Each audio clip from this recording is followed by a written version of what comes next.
Well, Simon, I wonder what goes into your thinking as you're preparing to preach the prayers of the Bible, whether it be Paul or a time where Jesus is preaching.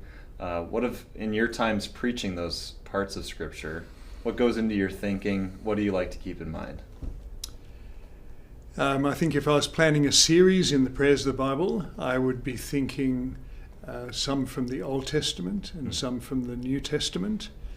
I would probably leave the Psalms for another series, but to look at the prayers of Daniel and Ezra and people like that in the Old Testament, and especially the prayers, John 17 of Jesus and the prayers of the Apostle Paul.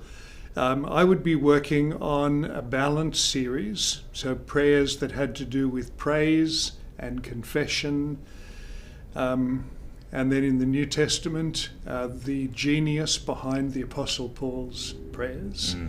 That'd be my plan. I'd try to have a series that wasn't all confessional, wasn't all happy, and covered a bit of the old and a bit of the new.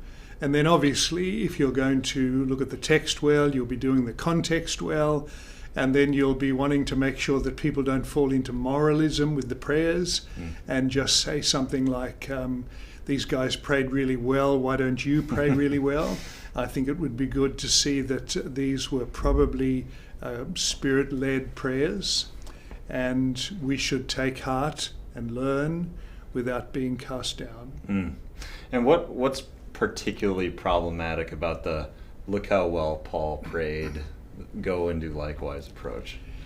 I think the prayers of the New Testament, they're gifts to us, aren't they? I mean, the Lord's Prayer is a fantastic gift for Christians.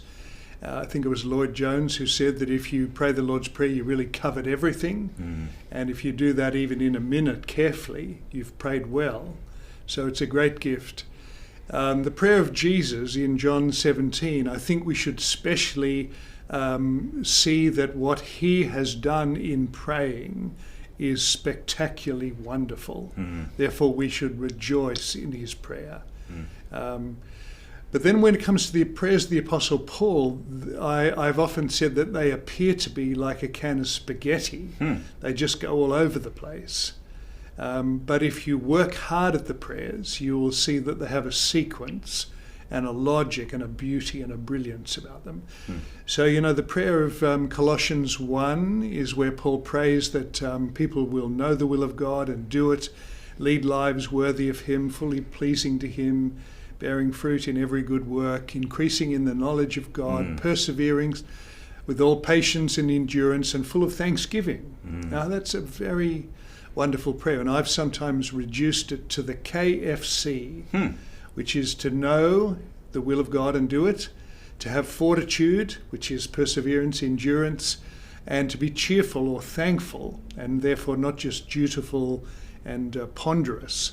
So I've encouraged people, whenever they see the KFC sign, that it's a good thing to pray for the knowledge of God and his will, fortitude, cheerfulness. It's beautiful. It's a gift. And when you're preaching through texts like prayers, is it a danger for us, or is it right to go away with the main application to be something about prayer? Or do you find more often that it might be something else? I think the way the Apostle Paul prays tells us of what's important, and therefore we should be very thankful that we're being taught through the prayers, as well as being given something useful to pray. I mean, the prayer in Ephesians 3, where he prays that Christ will dwell in your heart through faith, literally that Christ would kind of infiltrate your heart and transform it. Well, who couldn't do with that? And then the second half is that you will see the height, depth, length and breadth of the love of Christ.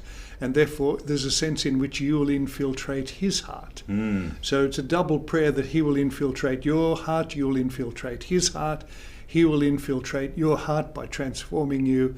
You will infiltrate his heart by appreciating him. And everybody could do with that.